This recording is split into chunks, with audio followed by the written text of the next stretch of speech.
All right, good evening, everyone. Thank you for being here tonight as we continue the important work of the Massey Commission and to those joining us online.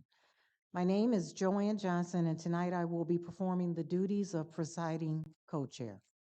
Before we proceed, we need to approve the minutes from our last meeting. Commissioners, you've had the opportunity to review the meeting minutes from our March meeting. Are there any additions or corrections? Hearing none, if not, I'm looking for a motion to approve those minutes. So moved. All right, Dr. Cruz, second, Veronica. All in favor, say aye. Aye. The motion is approved.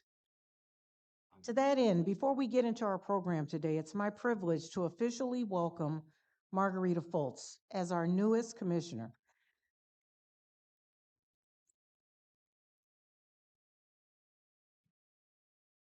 Ms. Fultz's voice has been prominent and crucial to this commission from the beginning.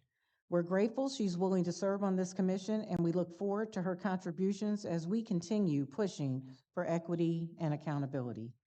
Commissioners, a longer biography of Ms. Fultz is included in the board packet as well.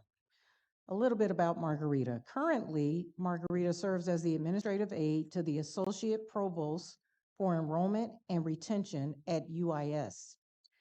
After having served as the Assistant Director for the Annual Fund, Young Alumni, and Student Philanthropy at Knox College.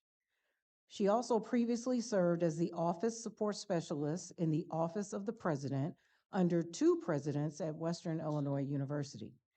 She holds a BA from Western Illinois University, an MPA from UIS, and she is currently an industrial/organizational psychology PhD candidate at Adler University.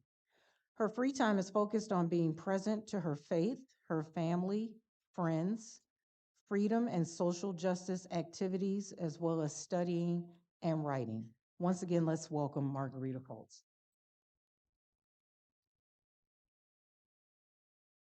Okay, now we will move on to the work group reports. I will ask each commissioner co-lead to give a 2-minute verbal report on your most recent meeting. And we'll start with Sunshine Clemens, law enforcement hiring, training, wellness, and cultural competency. Thank you. At our last meeting, we discussed the previous month's presentations of alternatives to policing and how ways to incorporate that into our final report, what would work for our city. We also discussed remaining questions that we have for Sheriff Crouch as we plan to invite her to present to our work group, and want to make sure that it is a discussion that moves beyond the presentation that she already gave to the full work group. We also discussed a timeline for our remaining months as we are sort of winding down and want to make sure that we get all of the presentations that we desired in time to make sure that we can get the pertinent information into our final report. And our next meeting will be on June 2nd at CAP 1908, which is located at 1100 South Grand Avenue East. All right, thank you, Sunshine. Next, we have Brian Wohicky, Integrated Mental Health Services and Emergency Response. So we were able to squeeze in actually 2 meetings between the last full commission meeting at the end of April and then a week ago as well. Touched on the collaboratory report in the April meeting. Had a couple questions, hopefully that can be addressed today, on cultural competency and how the state law regarding non-law enforcement response and mobile crisis can be part of or overlaps with some of the other state laws that were recommended as best practices that a lot of other states are using. And then in May we had, or just a couple weeks ago, we had the Director of Behavioral Health at Memorial Health speak to us about programs through Memorial Health focused on mobile crisis process as well as CESA implementation, and how what they have been doing is transitioning into that new state law implementation. Next meeting is June 10th. We will have the head of Adult Redeploy Illinois, or the Sangamon County local director of Adult Redeploy Illinois, focused on mental health and substance use. Thank you, Brian. Kristen Wubake, Community Education on Public Health and Safety. The Community Education on Public Health and Safety Work Group met on Saturday, April 26th, and like Brian's work group, we additionally met again in May. In April, the work group welcomed 2 guest speakers from the Justice Collaboratory. They provided an overview of the report that was given to the work group. The work group was grateful for the report provided, but was also critical about the work group's desire for the report to be more focused on local programming. The work group additionally discussed the Community Health Roundtable report on policing and community health, emphasizing the desire to move forward with recommending the report to the Massey Commission for consideration at the county level. These recommendations have been provided to the commission co-chairs. Just on Saturday, the work group met again at CAP 1908 to discuss responses to past meeting questions, the looming work group deadlines, and supportive community actions surrounding the 1-year anniversary of Sonia Massey's death. In particular, the work group is wanting to support the community and what is called the anniversary effect, where the community members may experience grief, loss, and trauma around the 1-year anniversary of Sonia Massey's death. The work group will be meeting again in early June. The date is to be determined. Likely it will be the second week in June, and again at the end of June on Saturday, June 28th at the CAP 1908 building. Thank you, Kristen. And lastly, Veronica Espina, Economic Disparities and Service Accessibility.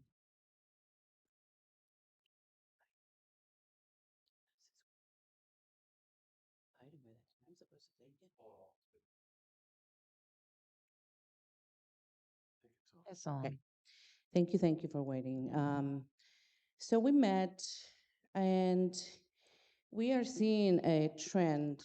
We have our speakers, Mike and Doris Williams from 1 in a Million. Recurring themes are from all our experts that have presented the systemic racism and intentional efforts to marginalize and undermine organizations serving historically excluded communities is well and alive, that there's a lack of accountability and enforcement mechanism that allow for continued exploitation. And we talk about the importance of collaborating and unity among community organizations to overcome system barriers. We also talked about the justice system, employment, and education as one of the three key areas where systemic racism and disparities are most evident in Springfield. The lack of enforcement and accountability mechanism allows for the continued exploitation of marginalization of organizations serving historically excluded communities. And reimbursement-based funding models are intentionally designed to set up small organizations for failure, as they lack the resources to operate while waiting for reimbursement. So that was, in a nutshell, the presentation of 1 in a Million that matches the prior experts. I think that we are going to have a couple of more experts coming up. We continue to look at education, housing segregation, economic support and development as one of the most important things that we need to work on. And the last part was the consent decree for the Springfield School District 186 has not been enforced, allowing the district to continue discriminatory practices. So we're going to have to talk to somebody with the district as well. Thank you, Veronica. Thank you, everyone, for those reports. And now I would like to welcome further remarks from Commissioner Espina, co-chair of the Economic Disparities Work Group.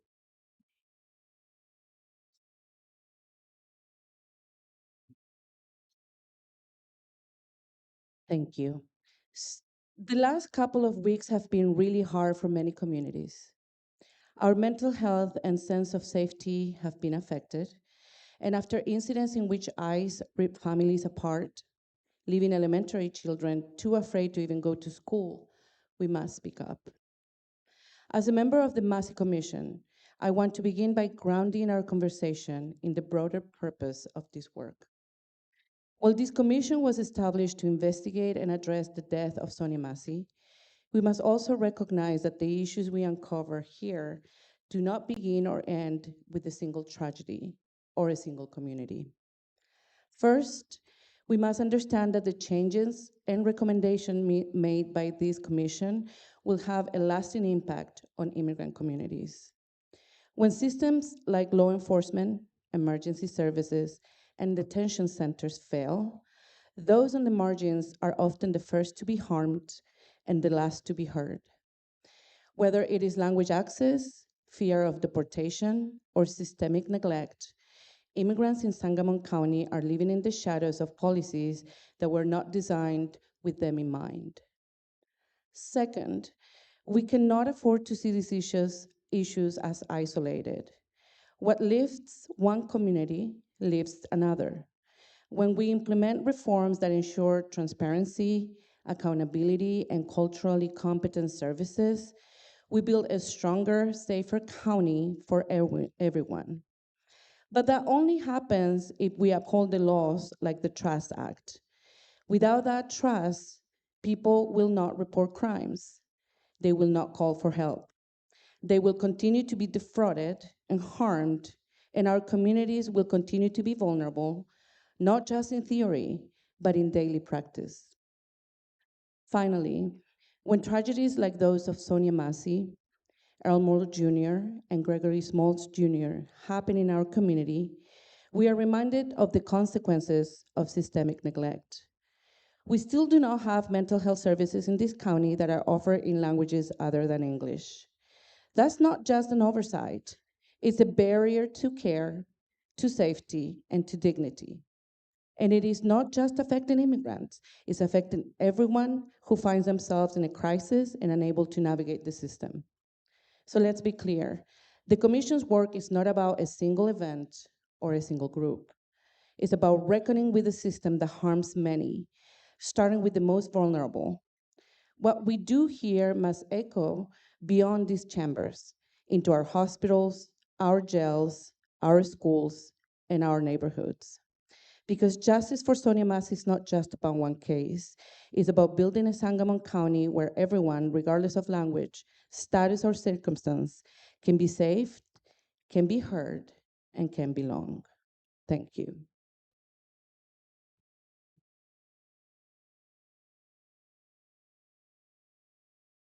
Thank you for those powerful and necessary words, Veronica. As co-chair, I want to thank all of our community members who continue to speak truth and bring lived experience into this space.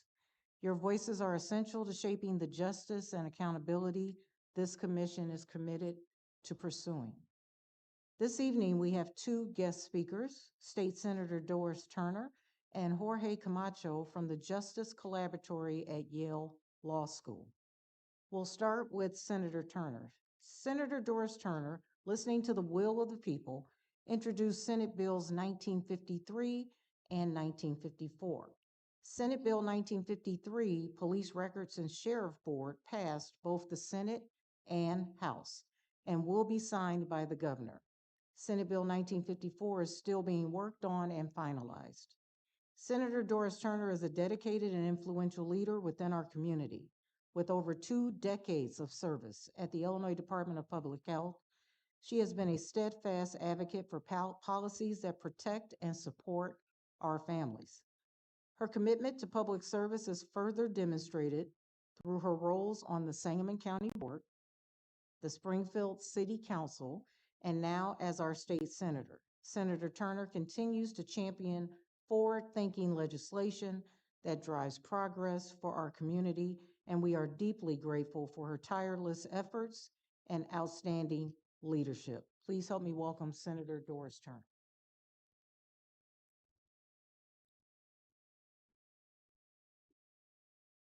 Good evening. I am really excited to be here.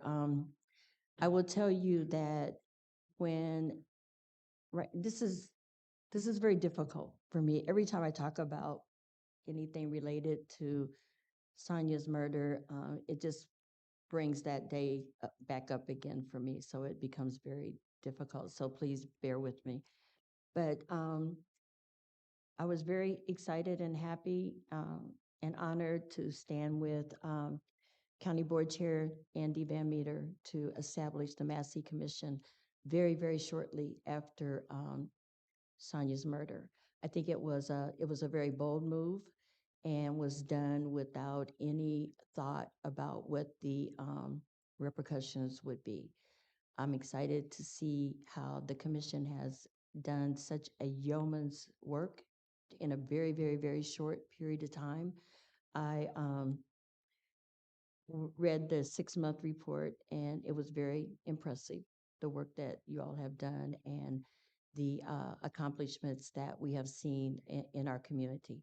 I know that there's still a lot more work to do, but you should not diminish what you have accomplished in such a short period of time. We all know that with Sonia's murder, the whole issue about mental health and how we deal with mental health in our community has become a real hot topic and a lot in our community and in all the spaces where these things are talked about. And I think that that's a great thing because for too long we have not talked about mental health out in the open. And with that,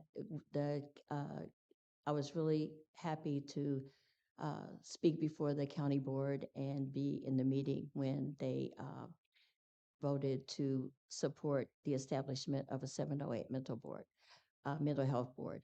I think that that is going to really move our community forward in a very positive way. When you think about Springfield, we have some of the best healthcare in the entire nation. People come here from all over the world for healthcare, and there's no reason why, with the establishment of the 708 Mental Health Board, that we can't harness a lot of those resources and really have them dedicated to support all facets of mental health throughout all of our systems and throughout our community. So I'm excited about that too. Um, I will tell you that I have, as she said, I've been on the county board, city council, and now in the Illinois State Senate, and I have worked on, introduced, defended, and passed a number of ordinances, resolutions, and since I've been in the Senate, since February of 21, probably sent about 30 pieces of legislation to the governor that he has signed. And I will tell you that Senate Bill 1953 and 1954 are two that I feel are the most important pieces of legislation that I have ever worked on. They're not just another piece of legislation. As I said, for me, they're deeply, deeply personal. I'm not going to recant my whole history with Sonia and her family. You all know that, know it very intricately. And these two pieces came from listening to the community, listening to informed advocates, informed stakeholders, and more importantly, listening to the Massey family. After Sonia's murder, I, of course, reached out and had many conversations with her mother, Donna. And every time I would talk to her and I would say to her, what can I do to help you? What can I do to support you? What do you need? And she would always say to me, nothing else matters. I don't care about money. I don't care about any of that. I just want justice for my baby. And when I introduced Senate Bill 1953 and 1954, I really felt like that's what I was doing. I was helping her to get that justice that she was seeking. So I'm going to talk a little bit about both of these pieces of legislation, and then I'm just going to open it up for questions because I really don't want to talk about those things that you're not interested in, and I don't want you to leave here without having any questions that you may have answered. So I'll start with Senate Bill 1953. I actually started working on this legislation back in August because the main theme that ran through everything that was happening was that Sean Grayson should never have been had never been given a badge and a gun. And so I was like, okay, what can we do to ensure that that doesn't happen again? That no one else that should not have a badge, should not have a gun, be excluded from that profession. And so that was the impetus of Senate Bill 1953. It was a very deliberative process that included a number of different voices, and um, and I believe that we were successful because we did move very slowly and deliberatively and listened. And we also had the Illinois Association of Chiefs of Police at the table throughout, starting in August. We had the Illinois Sheriff's Association at the table starting in August. And we went back and forth on a lot of things, but I think we ended up with a really, really good piece of legislation that was actually the first in the nation. So we are definitely leaders in this area, and I'm hopeful that other states will follow our lead on this one. So Senate Bill 1953 addresses law enforcement hiring practices at both the state and local level. And what it does is that, and I'm going to read some of this because I don't want to misspeak. I want to make sure that you hear all of the words that are included in the legislation as they are. It addresses law enforcement hiring practices at the state and local level. And it says that no law enforcement agency can make an offer of employment to any officer without first requiring a signed release from the applicant directing any previous employers to provide all of his or her employment records. And those include background investigations, duty-related physical and psychological examinations, work performance records, and criminal, civil, or administrative investigations of conduct, as well as any arrests, convictions, pleas of guilty, or pleas of nolo contendere. The bill also says that a law enforcement personnel file must entail the officer's complete employment file, including any disciplinary reports that are more than 4 years old. It requires the producing law enforcement agency to verify that all responsive records have been provided and none have been withheld. The requesting law enforcement agency must receive and review all materials before making a final offer of employment. And I believe the legislation says that those records must be provided within 15 days. And it also insulates from liability the producing law enforcement agency or private employer. The other thing that the bill does is that it says that any county board of any county with a population of at least 75,000 must have a sheriff's merit system.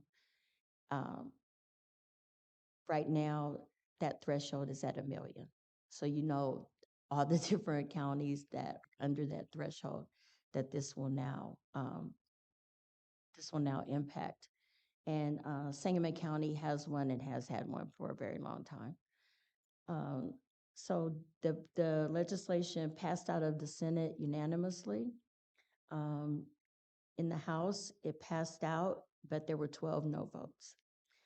And interestingly enough, and I was in the House chambers when the legislation was debated and voted on.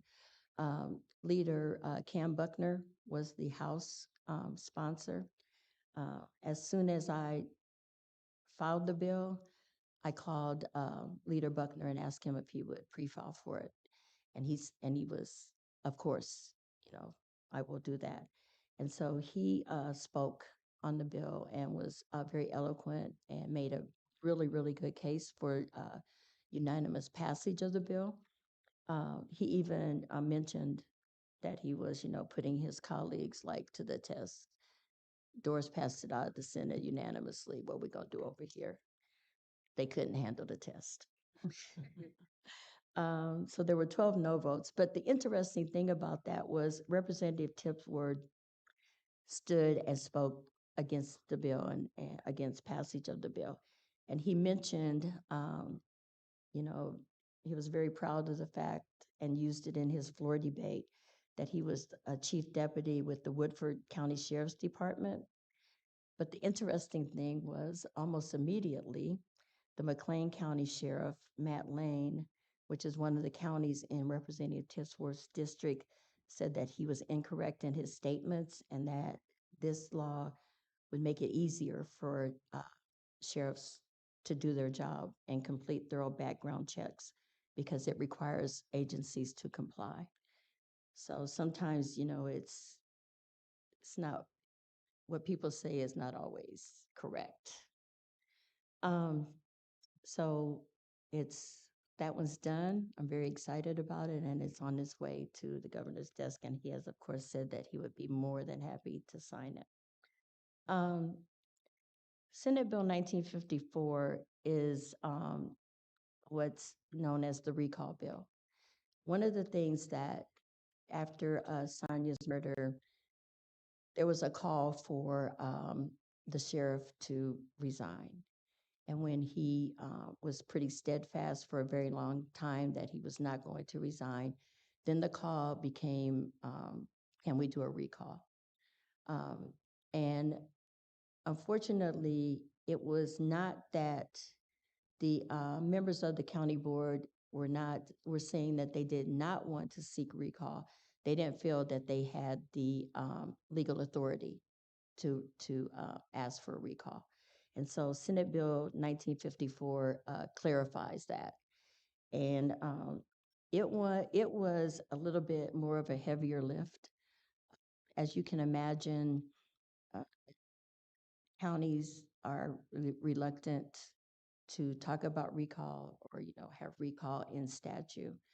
Although there are a number of different areas in the state where their recall is part of the law of that land. So like Chicago, for instance, has recall, and there are other pockets that do.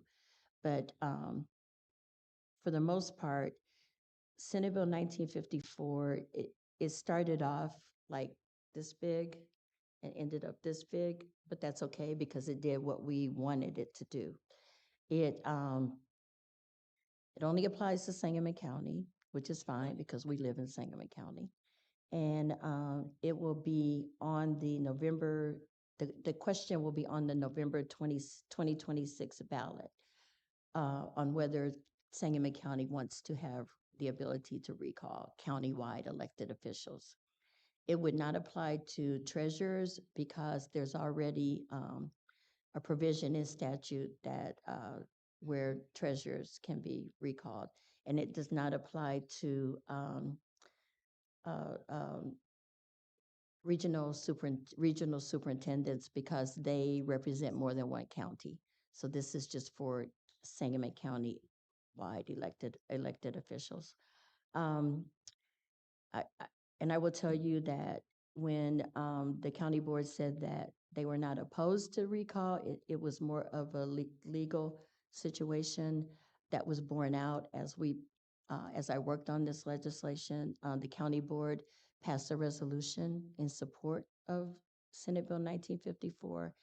And when I presented the bill in the executive committee, Chairman Van Meter was present at the hearing and actually was not only present, sat beside me and spoke in favor of the legislation. And that was very powerful. It was very powerful because you had the county administrator there, and it was also shown that it wasn't a partisan piece of legislation, that I wasn't just passing it so that it could be used in a partisan matter, because you had a Democrat elected and a Republican elected standing in unison about the need for this legislation. So it passed out of the Senate. We got it out of the Senate, and it passed over to the House. Leader Buckner is also the House sponsor, and he's working very diligently on the bill. And I feel confident that we will get it to a place where it will also make it to the governor's desk.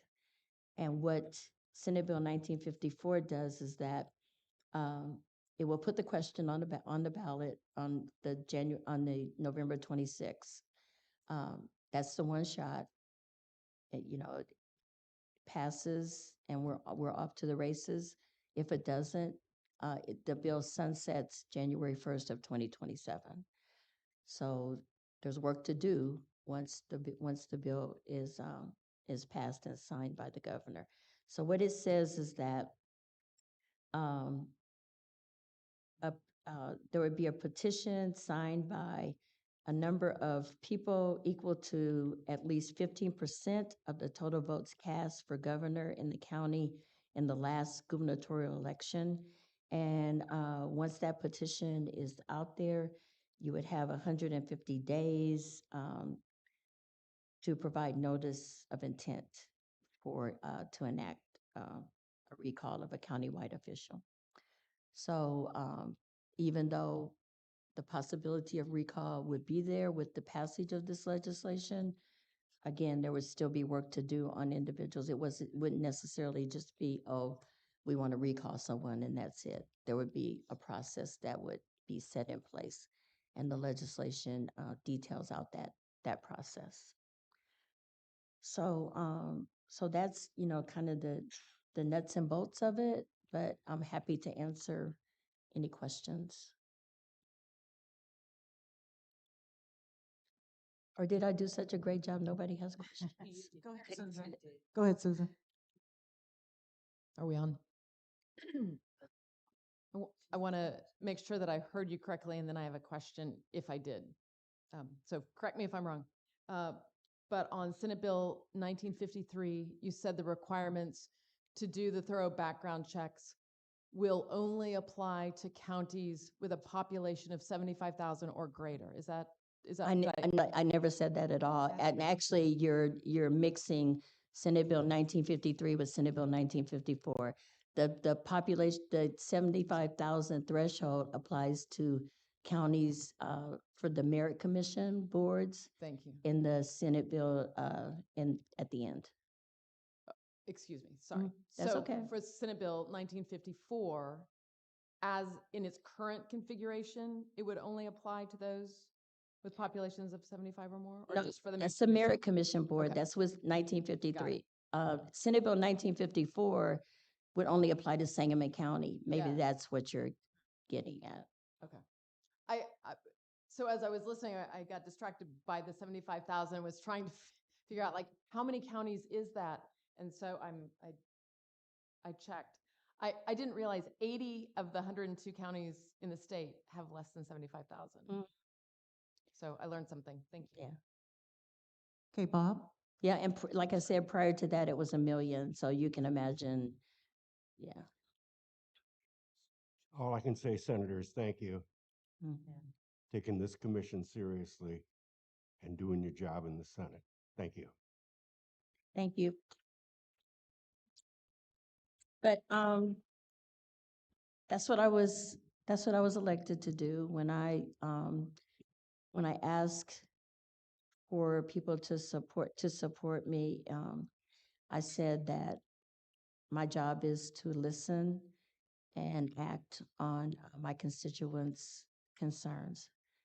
And I, like I said, I take all of them very seriously. And of those 30 pieces of legislation, some of them are, so that state agencies can do their work a little more efficiently. And some of them are a little bit meatier. And like I said, these are two that I am very, very proud of being able to get across the finish line. And again, it's the first in the country. So we all should be very proud that we are leaders in, criminal justice reform. Any other questions by commissioners? Kristen? I want to echo Bob's thank you. And even your work that you started before the commission was even put together formally. It just shows your dedication to the county and the people of Sangamon County, so thank you. One question I have on Senate Bill 1954, you mentioned that there was a sunset in 2027. Were you talking about the bill would go away once the new General Assembly comes in, or does the bill sunset at some point? So the way that the bill is drafted is that Sangamon County, remember, the reason why the bill was even drafted and introduced was because Sangamon County wanted clarity on whether they had the legal authority to do recall. And so, so what the bill does is that it clarifies that yes, you have the legal authority to do it, and it has to be on the November 2026 ballot for individuals in Sangamon County to say, yes, we want to have recall. Okay. And yes, that's the one time that it can happen.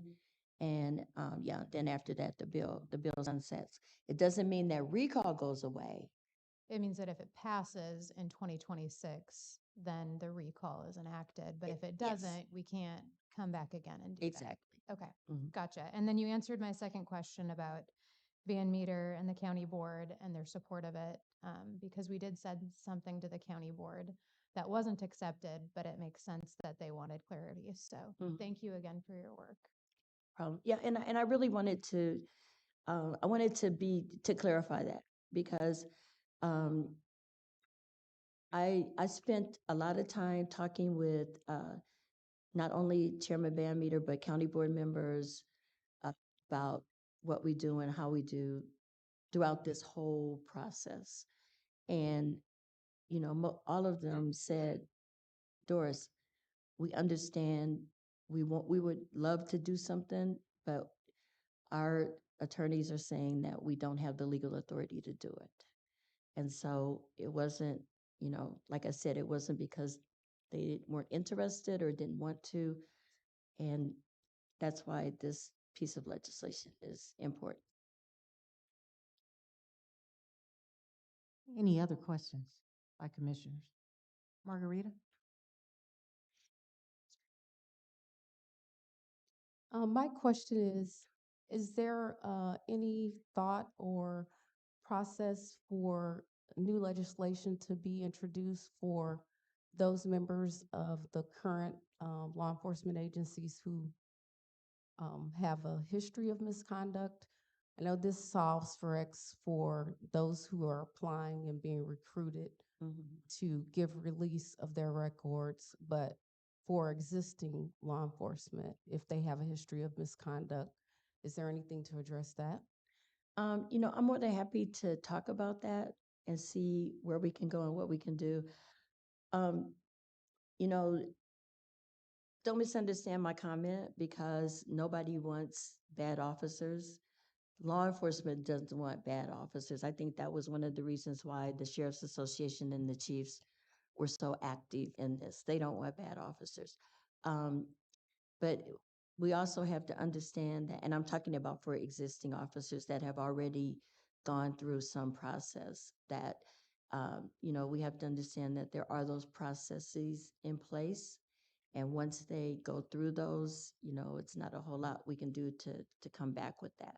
So I think the big thing is we don't get those bad officers in the first place.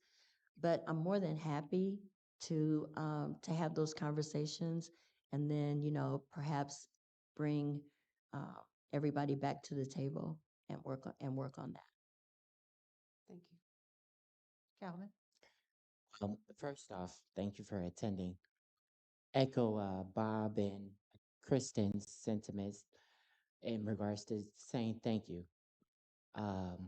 And you truly are the perfect fit for your office because I know, you know, personally, you listen to your constituents. You're out there every day taking phone calls in the community. So really do appreciate that. I just had a quick question. So when you drafted the bill, I know sometimes it goes through like legal authority and council and so forth. Do you know if the legal authority stated before the bill if Sangamon County had the authorization to do a recall without the bill?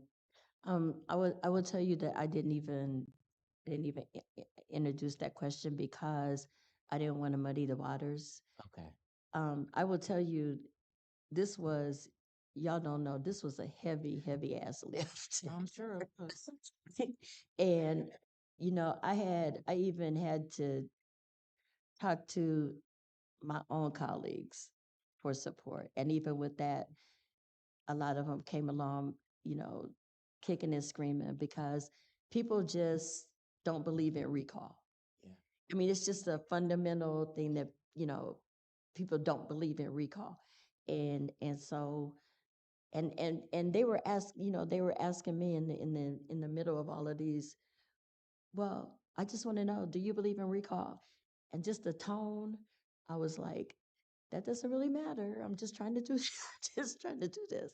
And I even had to, I will be very honest, I even had to, the Senate president had to get involved and just say, hey, okay, this is something that Senator Turner is very, very interested in. She's fighting very hard for it. Let's get this done. And so I didn't even want to ask, I didn't want to ask no more questions than I absolutely had to. Senator, if you could share, we know that it was a heavy lift for you, and we appreciate the work. We can't tell you how much, Mm. but I'm just curious, why? I mean, absent people just not wanting recall, did any of your colleagues or other people that were participating in these discussions, did they have any alternative solutions to holding an elected official that runs a law enforcement agency accountable for their officers? So I think that what you will hear people say is the recall is the election. If you don't like the Okay. way that, if you don't like the Wait way, until the and next if election. you don't like the way an elected official is conducting themselves, that's why we have elections. And so then my pushback was, but look at this instance, and such egregious Mhm. things happen. We wouldn't want to wait until the next election. Mhm. And then the pushback was, but he's no longer there.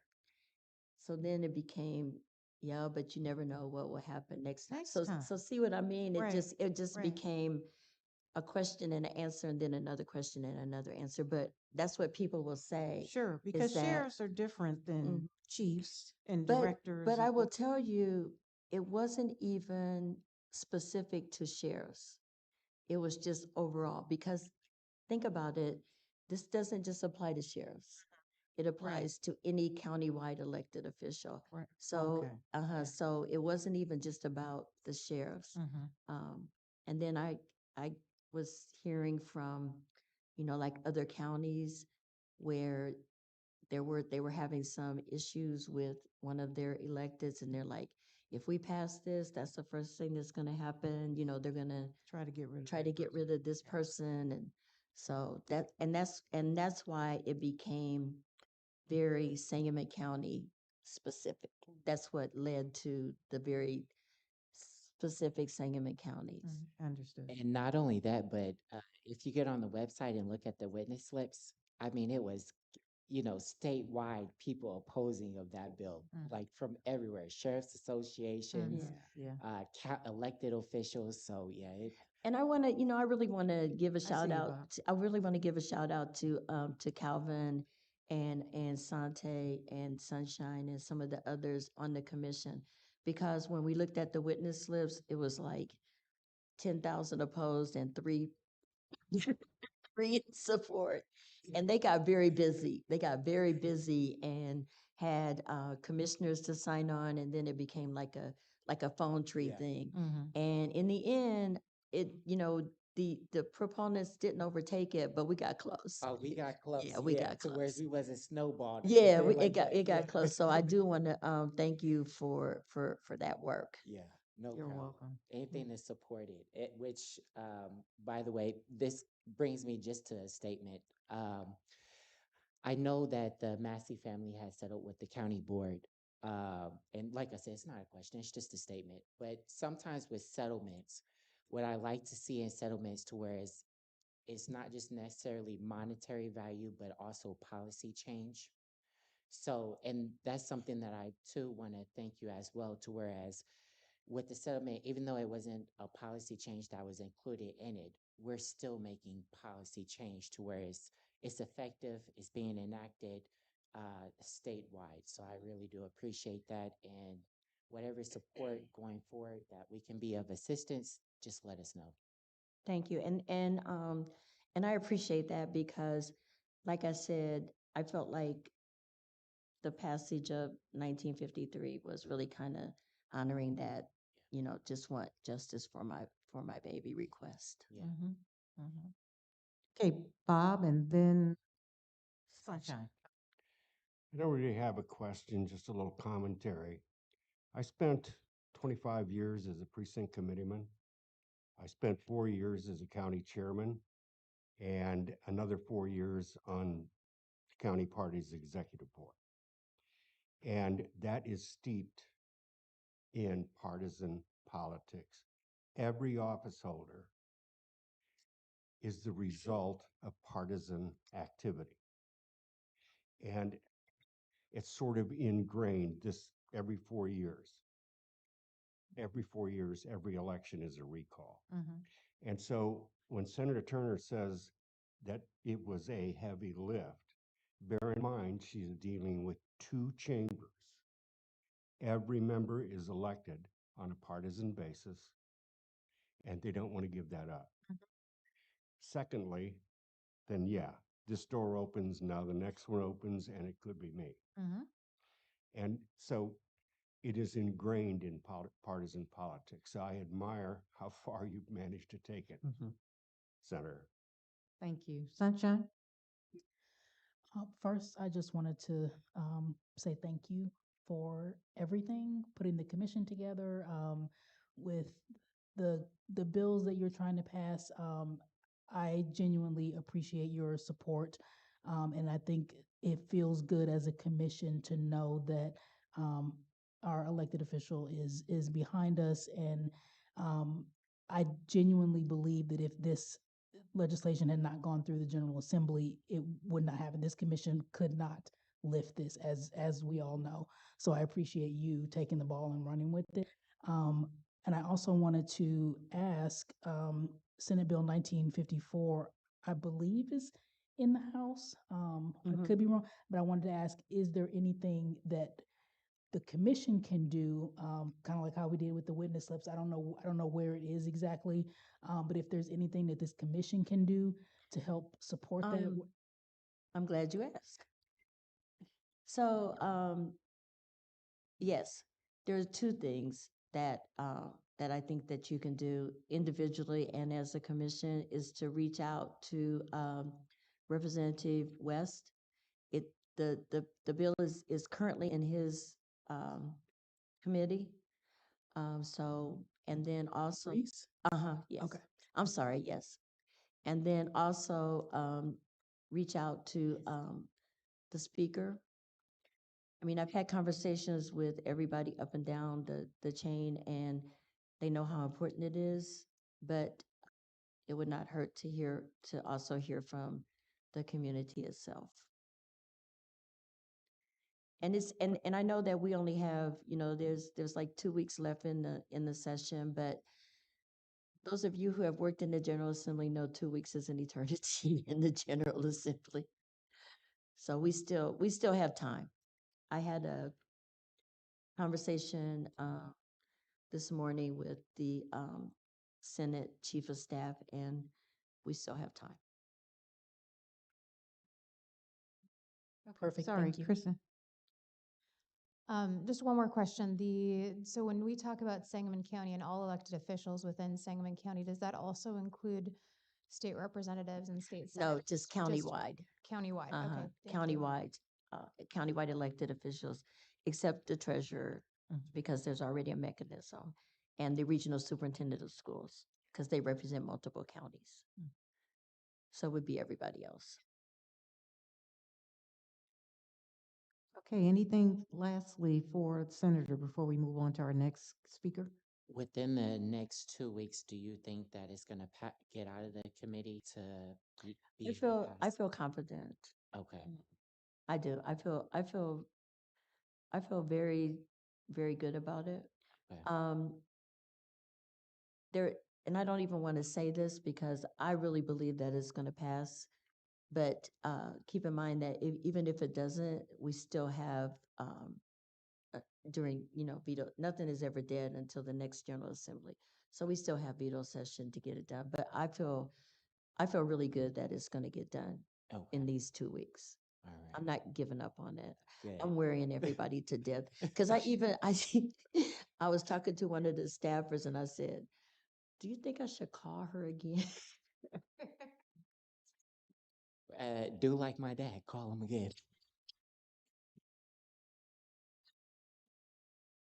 All Well, right. there are no more questions. I'm sorry, I No, didn't mean you to take. go ahead. Go ahead. I just be taking over. That's okay. I do want to thank you all for inviting me to come, and I do want to thank you again for the work that you're doing. It is, it's very important, and I just can't tell you how proud I am of what you're doing and what you have accomplished. I would encourage you, I know you have 6 months left, so just know that you have willing partners here that with your recommendations, we're more than happy to grab those and push them as far and as fast as we possibly can.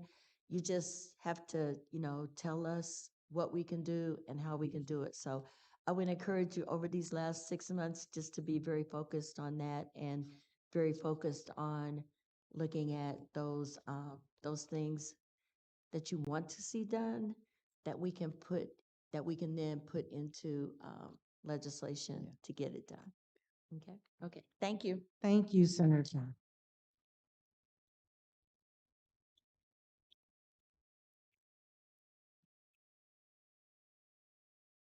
Okay, next we have Jorge Camacho from the Justice Collaboratory at Yale Law School, who was working with his team on research topics submitted by the commission. His team took submitted questions from each work group and provided relevant background information and strategic recommendations to be provided after the commission finishes its work. Each report matches one of the commission's focus areas and includes a clear summary, detailed answers to our research questions, and a range of policy options. These are designed to help us think strategically about what's possible, what matters most, and how to move forward. They've also included guidance to help us weigh our choices. Their support is meant to help us decide not just what to recommend, but how to prioritize our recommendations. Since our work is so interconnected, all group chairs have received all 4 reports from the collaborative. This is intentional. We encourage you to look for connections across the topics. We're also joined tonight by Camacho from the Justice Collaboratory. He's going to answer a couple of questions for us. We're going to focus on 2 things. Sorry, Bob? Sorry to interfere, but I would like to recognize, the commission to recognize that County Board Chair Andy Van Meter is with us this evening. And I just wanted to acknowledge that. Welcome, Chairman Van Meter.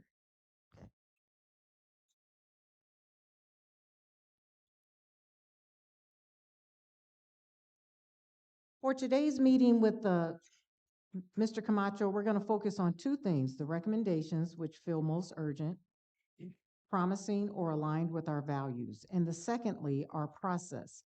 What principles or frameworks should guide how we make decisions? Let's use this time to deepen our understanding, set clear priorities, and move toward a just, achievable vision. Now, a little bit more about Mr. Camacho. Jorge Camacho is a clinical lecturer in law, associate research scholar in law, and the Policing Law and Policy Director of the Justice Collaboratory at Yale Law School. Prior to joining the law school, Camacho served as senior counsel at the New York City Mayor's Office of Criminal Justice and as senior counsel in the Legal Counsel Division of the New York City Office of the Corporation Counsel. He started his career as an assistant district attorney at the Manhattan District Attorney's Office and served on multiple task force and citywide committees throughout his years in government service, including serving on the steering committee of the New York City Mayor's Task Force on Cannabis Legalization and chairing its subcommittee on law enforcement and social justice. He received his BA from Swarthmore College, where he was a Philip Evans Scholar, and his JD from Yale Law School, where he served as a notes editor on the Yale Law Journal. Thank you again for your time and commitment. I hand it over, Mr. Camacho, to you. Thank you so much. I appreciate the introduction. It actually saves me a considerable amount of time in what I was going to discuss with you all. I just wanted to kind of frame why it is that we're appearing here at all in the first place, and the role of the Justice Collaboratory in advising the Commission. One of our faculty co-founders, Professor Tracy Mears, is actually a native of Sangamon County and still has very close ties to the Springfield area, with much of her family still residing in the area. And naturally, her expertise in policing, as well as the Justice Collaboratory's work in not just policing, but also in community-related initiatives as well, intended to promote not just public safety, but also public well-being, felt like a very natural fit. And so when the opportunity came to provide some guidance to the Commission, it was an opportunity that we immediately jumped on. As part of that advisory role that we have been serving, we prepared, as Ms. Johnson just said, we prepared 4 separate reports, one for each of the working groups that addressed a series of research questions that were being considered by the working groups and that were shared with us. Our original intent in producing these reports was to come up with something that was brief and easily digestible and readable and accessible. I think we succeeded on some of those counts, but frankly, after we started our research into each of the questions that was posed, we realized that the depth and the breadth of what the Commission was tackling was just too much to kind of shrink it down to, you know, a 1 or 2 or 3 page document for each working group. I think in total, we have around 110 pages worth of material that we've submitted across all 4 working groups. And initially it was our purpose, our intention to have each of the working group reports stand in isolation, kind of just focused on those core questions that are most important to that particular working group. But soon we realized that there was too much interconnectedness between what each of the working groups was considering to have them serve as standalone reports, which is why when we completed and submitted the reports to the Commission, we encouraged all of the Commission members, or the working group members rather, to read or at least consult and skim through all of the reports, including the ones that were not directly relevant to the working group, because they may yet still find valuable information. I would presume that one of the things that Commission members have quickly realized, again, is just how interconnected all of these issues are, and that something that, for example, may seem germane to law enforcement hiring or training actually has ripple effects over into accessibility, cultural competency, and service provision generally. And that's just one of countless examples. I don't want to kind of get into the specifics of the report right now, mostly because, again, I don't want to take up too much of the Commission's time with things that they're already probably familiar with in having reviewed the reports. But I do want to kind of reiterate some of the overall points that we made, particularly as it relates to what we think or how we think the Commission should approach the question of how it develops its own recommendations. In each of the working group reports, we laid out some considerations that we think would be helpful for commission members to keep in mind as they sort through the vast troves of information and recommendations that we and others are providing. And that includes things like, identifying which areas of concern are most urgent and in most urgent need of remediation, identifying what both the near and long-term goals are in remediating those issues, what policies and practices has the county already put into place that are intended to advance those goals, what policies and practices have either been previously tried and not sustained or previously considered and dismissed, and why. And of the options that we present in our report, which ones do commission members feel may be most responsive to the county's needs? I do want to share some additional considerations as well. And I'll preface this by saying that one of the challenges that we had, and that I'm sure commission members are continually having to confront, is that the information we provided in each of the reports focused largely on what was happening outside of the county, and in many cases, what was happening outside of Illinois. That's the function of a couple of things. One, we wanted to give the commission a sense of what was happening at the national level in a variety of different places, both places that may kind of seem more immediately comparable to Sangamon County and those that may be completely different. That nonetheless were trying new and innovative things to address many of the same issues that the commission is trying to confront. But also it was a product of the fact that it was quite difficult finding information about what was going on in the county itself. I noted, for example, that even going on to the website of the Sangamon County Sheriff's Office, there really isn't much information about even what they do. Sheriff's departments across the country can take one of many different forms, and kind of having a strong understanding of the functions they perform, when they perform them, where they perform them, how they perform them, can be really necessary to identifying kind of what changes may be most applicable. But that kind of information wasn't very easily accessible. And even state level initiatives happening in Illinois, may have been announced, right, in a press release issued by the governor's office or by the state legislature, but there was very little kind of follow-up information available on those that would allow us to understand what was going on and to assess it and compare it to what was happening elsewhere. So for those reasons, among others, we wanted to provide the commission with at least a 30,000-foot view of what the options were across a multitude of different areas. We didn't, like I said, want to produce something that was so long and encyclopedic that it would be less useful to the commission. But we wanted to provide something that was reasonably comprehensive and that reflected what we thought were some of the more promising options available. I'm happy to answer any of the questions that the commission member has. I do understand that I've received at least 2 questions so far that I'm happy to start addressing now as a starting point, but I wanted to make sure that I made myself available to the commission and to the community members who may be present to answer any questions that may arise.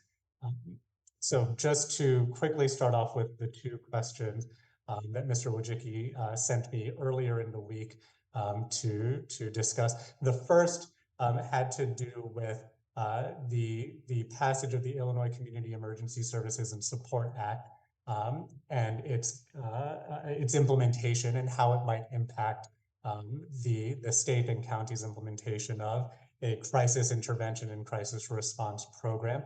This was unfortunately kind of one of those areas where a lot of the information I could find about what was going on was limited to kind of discussing what the act required, but not containing much information about its current implementation. I noted, for example, that the act required the creation of regional advisory groups that would assist in the coordination and local implementation of these crisis intervention programs, but very little information about which counties had which programs and what the state's relationship to them would be. From what I can gather, the act kind of provides an opportunity for state level support to improve the delivery and the dispatch of these types of services locally, primarily as an alternative to sending a law enforcement response, but that the availability of services was still going to primarily be determined, at least in part, by the availability of local resources to meet that need. So local organizations that might be able to provide that alternate response with perhaps state assistance, but primarily locally based. Again, without a clear sense of what that might look like, it's hard to comment further aside from saying that it still, in my sense, it kind of leaves open considerably the number of options that Sangamon County could consider, assuming that it doesn't already have a ball rolling toward adopting one model versus another when it comes to crisis response. And the second question we received had to do with kind of the integration or the promotion of cultural competency within first response on crisis response. This, I note, is something that was not directly addressed in the report that we shared with the Integrated Mental Health Services and Emergency Response Group. It is something, however, that we addressed in some of the other reports. What I'll say, and I'll avoid kind of getting too much into the weeds, there are kind of two overall approaches that we identified as being promising when it comes to improving cultural competency within response generally, whether it's law enforcement response or alternate response. What we've seen is places like Austin, Texas, for example, probably Austin, Texas most notably, for some time now has had a training program or a component of their training program for new police officers that requires those officers, it basically assigns them homework to go out into various neighborhoods within Austin. Austin, Texas is a very culturally diverse and heterogeneous community. It requires officers to go into different neighborhoods and really learn about the particular cultural components of those neighborhoods and report back to their supervisors, to their peers about what they've learned.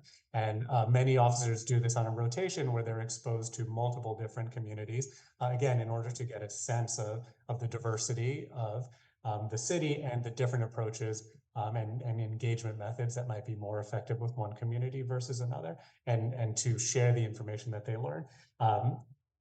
That program serves the purpose of not just training that particular officer on cultural competency and improving their tool set, but again, also sharing the knowledge that officers learn individually amongst them so that a real body of knowledge is developed with each entering class, and through that, the institutional knowledge of the department grows. And by extension, the culture of the department itself changes and ideally becomes more responsive to cultural needs within the community. Another approach that is probably much more common and I imagine exists in some form or another within Sangamon County is the designation of liaisons within departments that are assigned to really deeply engage with particular communities. Some departments, for example, split it up geographically. Some departments might have a special liaison for religious groups or for the LGBTQ community. Or for particular ethnic communities or communities that speak languages other than English as their primary means of communication.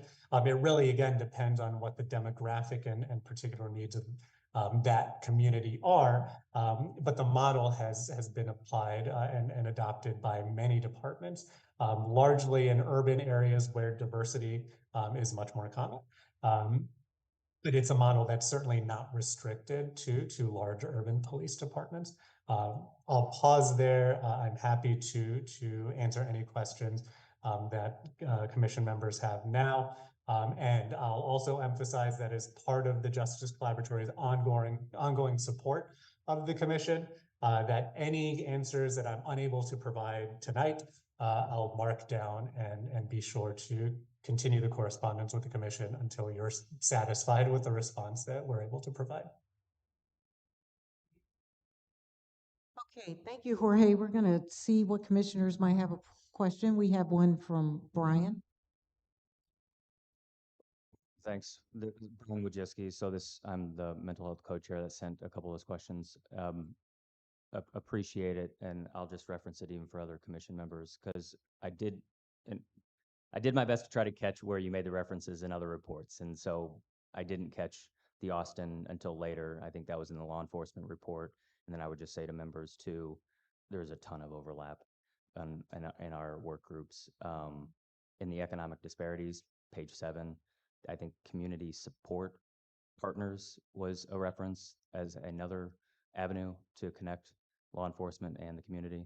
So those were 2 references. So sent the question to you before I saw all of that, but wanted to say thank you.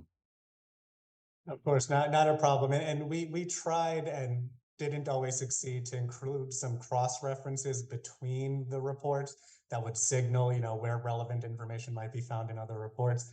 But again, yes, we encourage everyone to at least kind of skim through some of the portions of other working group reports, even looking perhaps just at the table of contents, which kind of presents the research questions and brief responses to them. That may also kind of indicate where additional relevant information might be found. Any other questions, comments?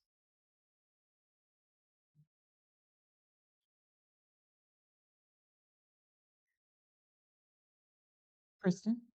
I just want to say thank you. We had you at our work group for the community education on public health and safety, and I found the report to be very concise, very easy to follow through with, and then you also provided links to everything so that if we wanted more information, we could know exactly where to find it, and it was easily accessible. So I appreciate you answering our questions during the work group meeting. I appreciate you being here, and thank you for the work that you and your team did.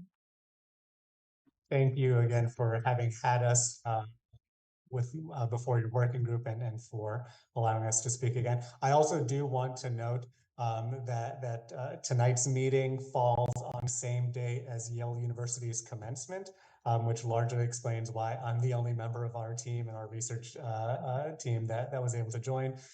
Most of them are graduating today and are partaking in festivities. So it's not because they didn't want to be here, it's because they're busy celebrating with their families. But they like me, appreciated the opportunity to assist the commission. And many of them have committed to remaining with the project up until the commission issues its own recommendations later this year in order to extend our support. Jorge, I have a question. I am part of the law enforcement group, and when you make mention on page 10 of that report of strategies and with training, because that's a big conversation in our group. I like our group in that we are comprised of a group of people that former current law enforcement and members of the community. So very broad spectrum of people with a lot of varying viewpoints when it comes to training. A lot of people don't think training works, right? And so we've seen, as a retired law enforcement officer, we are inundated. It depends on your department, I will say that. But my department, I was fortunate enough, we receive a lot of training, and other departments don't get as much. And we all, as a group, believe that in-person training is much more effective than computer-based training. But as you know, with funding and budgets and whatnot, a lot of agencies will lean towards computer-based training because it's a cost savings for that organization. But to speak to your strategies about implicit bias training, because that's my wheelhouse, and I am often asked, how do you know if it's working? Because you can poll officers before the training and then poll them after the training, or you can look at an agency's complaint files, numbers before training, after training. And I noticed you mentioned Washington State University did a study. I did not read that study before tonight, but my question is, if you can share, how did they measure? Because it showed that their complaints went down, or they did the two-part implicit bias training. I'm just curious how they measured that the training was in fact effective. Yeah, to answer that question more immediately, the way that these types of trainings are evaluated most commonly is, as you indicated, by kind of identifying what the metrics are that demonstrate bias in the first place, right? So it could be, for example, disproportionate use of force against certain populations. It could be discretionary arrests being higher for some populations by some officers versus others. I'll say, for example, probably the single most comprehensive study of this kind. I don't think we referenced it in this report because it wasn't directly applicable to bias training, but just about how you evaluate these metrics. It was a research report on the Chicago Police Department, and it basically covered a huge span of their history. I think almost 100 years worth of data, millions of data points, and it's basically the single most comprehensive study of the impact of race, for example, or gender or language ability among police officers and its impact on their tendency to use force, their tendency to make discretionary arrests when non-arrest is an option, et cetera. And it found significant relationships between an officer's background and their tendency to use or not use force or not make arrests. Implicit bias training studies of implicit bias training take kind of a similar approach. They'll record the baseline metrics. They'll identify who your officers are, who it is that those officers tended to stop or arrest or search or use force against, and then apply the training to them, and then evaluate those same metrics over time. Now, ideally, you'd measure those impacts over not just one point in history after the training is done, but continue to do so afterwards, because you want to test not only the effectiveness of the training right after it's done, but its durability at 6 months out, a year out, 2 years out, et cetera. Unfortunately, not a lot of those kinds of studies happen, largely due to money constraints. But as the Washington University study indicates, and as some other studies indicate, you do tend, particularly in the immediate time after the training is administered, you do tend to see a reduction in those same metrics, uses of force, arrest rates, searches, things like that. The real question is how durable those impacts are. And we don't have a clear answer as to, we have some sense that the effects may wear off over time. We don't have a strong understanding of why those effects wear off over time. Is it, for example, that the training itself needs to be improved? Or is it that no matter what type of training it is, even if it's kind of the most rigorous scenario-based training, which tends to be the most effective, that if you don't also follow that up with continued instruction and reinforcement of the training, through departmental operations, generally regular departmental operations, that the effect will kind of wear off over time. We don't have a strong sense. Statistically, we do have a strong sense intuitively, which is to say that training is most effective when the culture of the department continually reinforces that training. And to kind of comment briefly on the point you made initially about the doubt that some people have about the effectiveness of training, what I often tell people is that I believe good training works. Because I've seen bad training work. And what I mean by that is that a lot of times when you see kind of the worst of the worst officers doing whatever it is they're doing that makes them bad officers, you can link that back to either a deficiency in training or training that specifically told them the wrong thing. There has been, well-documented controversies about, for example, kind of unsanctioned training providers, private firms that offer, warrior type policing training that emphasizes the use of force, that reinforces bias, that kind of makes officers primed to be hypervigilant. And it's those officers who kind of go to those sessions that you see engaging, in the most problematic behaviors. So, if you doubt that good training was work, I would just point you to all of the bad training that officers adhere to when that's all they know. So I'll pause there. Thank you for that.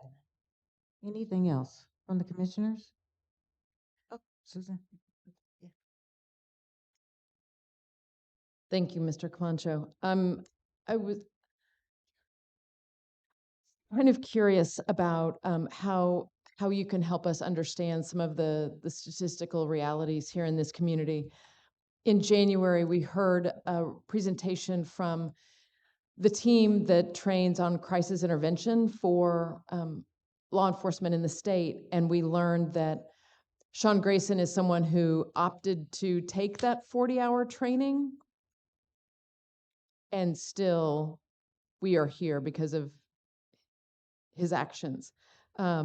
The ACLU has shown us the research that in Springfield, Black drivers are almost 6 times as likely to be stopped as white drivers, despite the fact that the Springfield PD has done implicit bias training and other forms of training, presumably to address some of these. So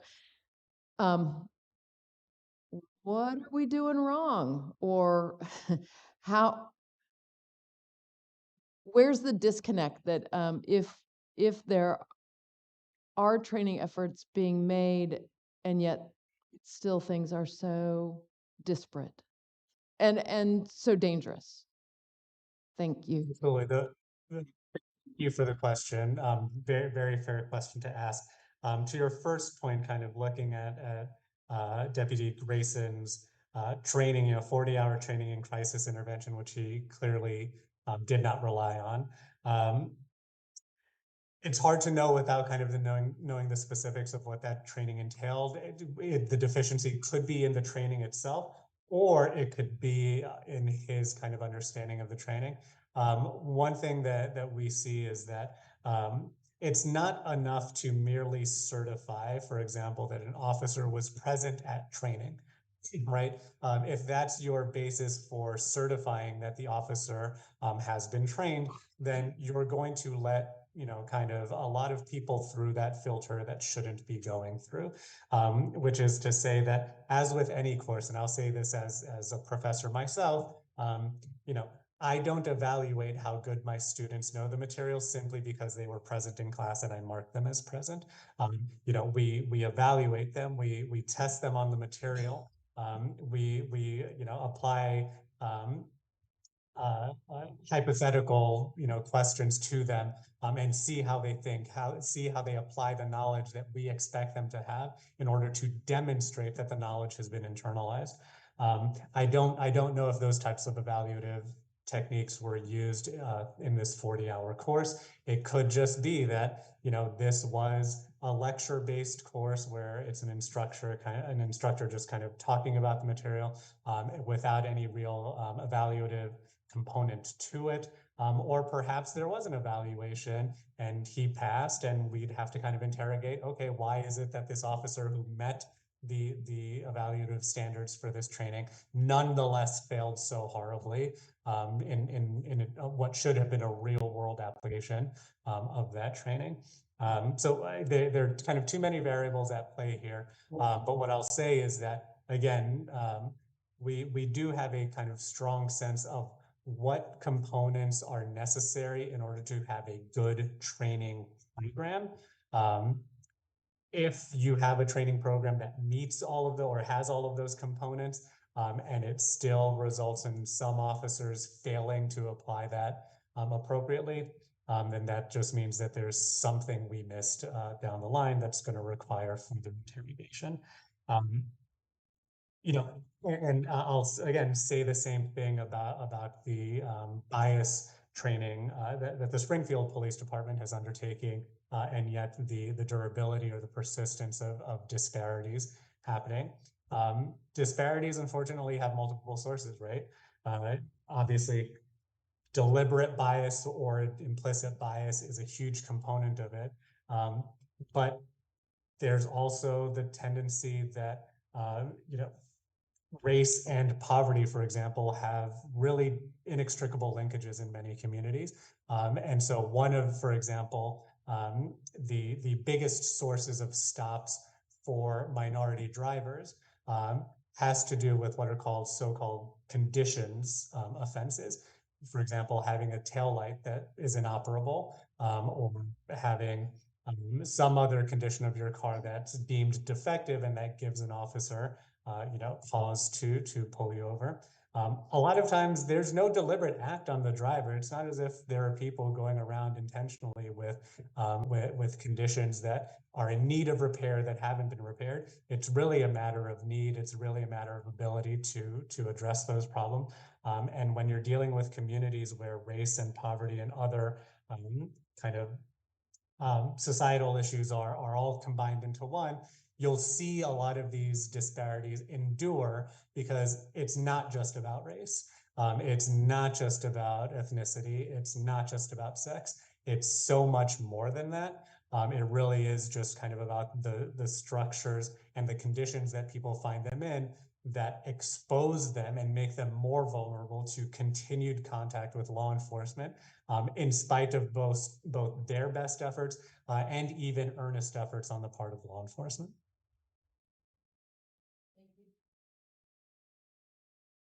Thank you. Any other questions from anybody? Okay, Jorge, thank you very much for your presentation. I would like to also mention that we have an upcoming webinar titled From Outrage to Action, the Massey Commission of Sangamon County, Illinois, that is hosted by the Justice Collaboratory, featuring representatives of the Massey Commission and the Sangamon County community. This includes our own co-chairs of the commission, Dr. Cruz and myself, and we'll be joined by Dr. Lisa Johnson, Associate Professor at UIS, and Rakisha Falan, Associate Provost of Strategy, Communications, and Engagement at SIU School of Medicine. That webinar is posted on the Massey Commission webpage and will be held Tuesday, May 27th from 1 o'clock to 2 o'clock p.m. Registration is required. Now we're going to move to, and let's thank Jorge again. Thank you.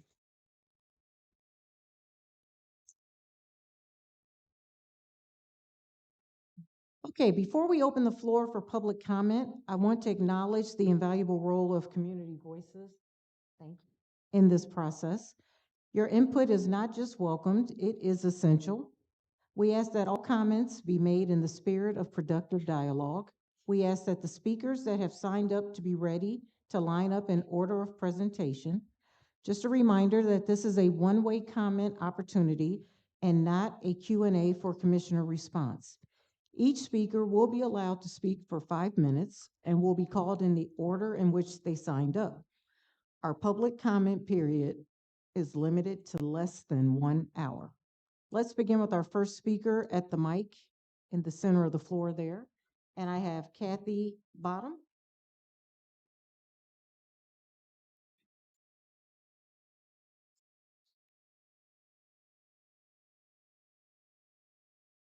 Hello. Hello. This is a comment I want to make based on our last commission meeting where we had so much incredibly useful information about the disparities between our communities. And I really think I had a recent conversation with a acquaintance of mine. Somehow the topic of racism came up and she's like, oh, but we solved that problem, didn't we? And I had stuff to tell her, no, actually we didn't. But I think before the Massey Commission meeting, I would have said, I don't think so, but I couldn't have pointed to anything and said, no, you're wrong. So I don't know how best to do it, but I kind of think that it would be wonderful. I wish there could be, I don't know if it's a Massey Commission thing or not, but I wish there could be some public information about the reality of racism and the reality, maybe not just racism, because racism is so charged and it makes white people go crazy when they get called racist. But if you had something that showed how these communities are unequal in our society where we value equalness, and I that's it. Thank you. Yeah.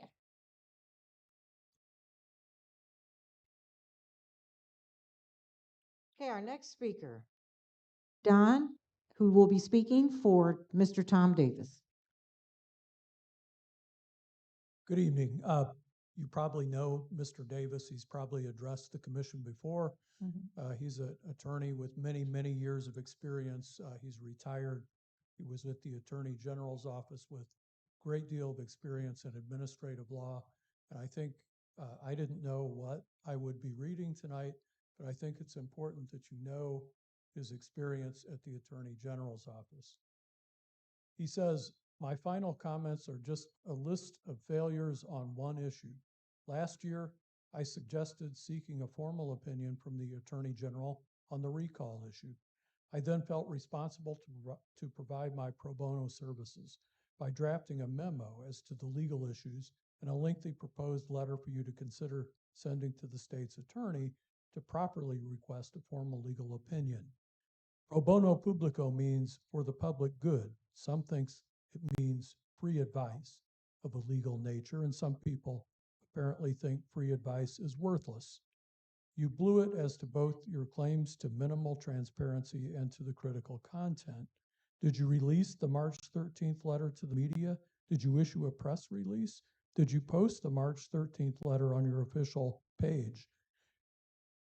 Did you really take 10 whole days to provide me with a requested copy? Are you really committed to transparent processes, activities, and reporting that is open to the public for scrutiny and comment? The answers are no, no, yes, and hell no. The proposed letter, after reiterating your so-called mission statements, including transparency and accountability, set forth 4 lengthy paragraphs of legal and policy context to properly seek via the state's attorney for a formal attorney general's opinion on very specific questions of law. I cited the statement of policy of the attorney general relating to furnishing written opinions for the benefit of both you and the state's attorney. I emphasized that under this policy, all requests must contain a clear and concise question of law and a comprehensive statement of the facts describing the situation out of which the legal issue arises in order to support consideration for the discretionary opinion by the highest legal officer of the state. You failed. Other than the bare mention of the Massey murder, you totally omitted the content of my 8 paragraphs of the mandatory factual bases for the formal request. You totally ignored my suggestion to include supplemental facts or even to substitute your own statement. You failed again. My draft letter stated that as to actually obtaining an AG opinion, all requests must contain a clear and concise question of law and a comprehensive statement of facts describing the situation out of which the legal issue arises. You failed to articulate a specific question of law, but your most abject and inexplicable failure was to not even come close to properly indicating to the state's attorney the objective of obtaining a definitive attorney general's formal opinion instead of just seeking some sort of guidance. You blew it over and over and over again. Certainly never intended my pro bono publico to be considered worthless, but any smidgen of personal disappointment pales in comparison to your dereliction of your obligations to the Massey family. That's the end of Tom's comments. I wanted to put this in a little bit of context as to why I'm here. It's because when the commission first proposed the recall referendum, I still have my law license before I officially retired. I came to the county board twice, once to the election commission, once to the county board as a whole, to say that recall is allowed. My analysis of the law and several other attorneys, and one of them was Tom Davis. I do hope that Senate Bill 1954 passes and that we have recall here. But that's how Tom and I got to know each other, and I hope you take his words to heart. Thank you.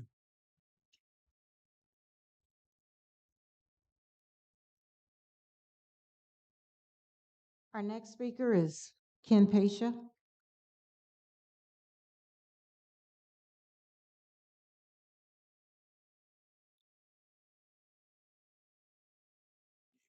Everybody. I want to talk about a couple of things. One is our current sheriff. I think it's important to note that she absolutely opposed that recall effort, along with our joke of a state's attorney for Sangamon County, Millhiser, shouldn't be trusted for any legal opinions, and the fact that our Sangamon County board keeps falling back on him to ignore you guys should bother you. He's been blackmailing members of our community with trumped up fake charges for months related to public protests of our free speech. So anything he has to say is suspect at best. And the fact that Van Meter took off should tell you something, right? I mean, the lack of respect they have for what you guys are doing is palpable. And the fact that they haven't even tried to extend your mission yet, that they're already considering the idea that you should be getting ready to, quote, wrap it up, should offend you. Your work is far from done. I will remind you that the CBS News investigation of Sangamon County Sheriff's Department came up with over 50 citizens' complaints. And what did our current sheriff, who opposed the recall effort, who was appointed, say? She said, I don't think we have that many bad apples in this department. I haven't seen anything like that since I took over. That's absolutely insane. She is literally the exact reason. Why do we keep having this training and these problems keep happening? Because the racists are still in the department. We haven't actually asked him to change anything. Think about Van Meter. That guy's he's like a greased pig. You ever tried to catch one? Think about it. What did they get out of that Massey settlement other than $10 million? He wasn't forced to create any scholarships, requirements for changes within the department, and that's not blaming the Massey family. That's just a testament to how good the county is at turning their pockets out and claiming, well, guys, I just don't know if we can do it. I'm not sure. But were they unsure about that $150 million transpo center, guys? Does it look like they have any doubts about that? So I think you should really consider when you go, why does it seem like they don't want our work to get done? That's why. Because they don't actually want the work to get done. They created this commission as a smokescreen to avoid any real work. And when we talk about where the commission should go, it should be definitely focused on taking on the county that has continually failed to face any real scrutiny. That Justice Department investigation, anybody hear any hard ties from that? Because guess what? Trump already overturned most of them. There's a reason they rushed that through, because they were trying to get anything out of it, and the county didn't agree to a damn thing in real writing, other than a few sures. Yeah, we'll get right on that, guys. But the department remains the same. The same deputies that there are multiple complaints against are still in the department, and Crouch has publicly stated that she doesn't see any reason to do anything about it because, well, they haven't done anything since then. I mean, look, they just choked out a few people. That guy just got accused of rape. I mean, how long do we have to tolerate somebody who was part of SPD for 23 years as a note, guys? The same department that refuses to meet with the ACLU, the same department that refuses to meet with the Faith Coalition as long as Tierra is present. That's a simple fact of our reality. They will tell us straight to our faces that they care, but they will force a state senator to bulldoze in less than 3 months that bill to this point. 3 months. How long does it take to get legislation through? And she did it that quick because she means it. But they cut it down to where it's just Sangamon County. And now we still got to go to a vote, just like we do for the 708, just like we do for everything else that we want to get done. And look at how hard we have to push for it. Look at how slow they're moving on that. What did Lesko take over? Was it county clerk? Or was it recorder? It was the recording office, sorry. He ran on closing that office. They had to force him in writing to agree to that, and it's still not going to end until they vote him on a referendum for it. I just want to note that when it comes to these kind of things, when you think about the work that you're doing, how much more vociferous and forceful you're going to have to be, because these people are old hands at this. Van Meter has been running that county board like a mafia for decades at this point, right? And do you think I mean, look at him. Massey investigation, deaths in his county jail. Sheriff resigned and got out of the way, and then he handed all the hard work to you guys. Because when do you hear his name being asked the questions you guys probably get asked about your progress? It took them 2 years to come up with a massage parlor ordinance. One of their own board members' family members was running some of those when the FBI busted them less than a year and a half ago. And how long did it take? It took me going to city council and yelling at them about it loud enough to close 11 of them to get county to even remotely consider it. So I just want you guys to think about that. It's not necessarily an attack on any of you, but I really want you to consider when you're like, what can we get done? Start thinking about who's actually obstructing you and why it's so hard to get something that, I mean, that bill's going to pass. It's going to hit referendum. If it gets put to a vote, the people in this county will pass it. I guarantee that, because we're tired of our leaders getting away with it. People like Van Meter, people like Misty Busher, people like Redpath that are just continual names that are a part of the administration and a part of the bureaucracy that are sanding the gears of progress. So just something to consider, because I go to all these meetings and I see all these things and I see how hard everybody's working. And people like Van Meter leave before the meeting's even over because they don't really care. They're just here to show their face and look like they approve. But they don't, because if they did approve, you wouldn't need a sitting state senator to get them to agree to something that should have been easy for them. But they've killed 10 people in their care in the last 20 years. They've had over 50 complaints against officers that are still on their force. And our current sheriff, who opposed the recall that you guys wanted, said there was no reason to care, didn't see a problem in the department, and actively is opposing real hard changes unless legislation forces her. So just something to consider. Thank you. Thank you.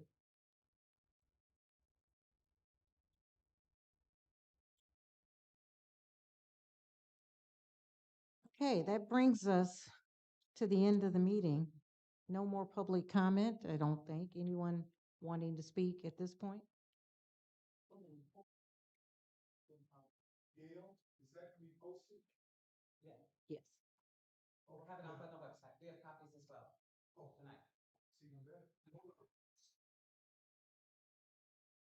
Okay, so this completes our evening. We thank you for gathering with us tonight and online. Our next full commission meeting is scheduled for Monday, June 16th at the Salvation Army, 1600 East Clear Lake. Please stay tuned to the website, masseycommission.com, as well for more information about this meeting and work group sessions that will be scheduled. Now I'm looking for a motion to adjourn. Motion to adjourn. Calvin, who was second? Kristen. Okay, Kristen Ruberke. All in favor? Aye. Motion is approved and the meeting is adjourned. Thank you. Okay, so.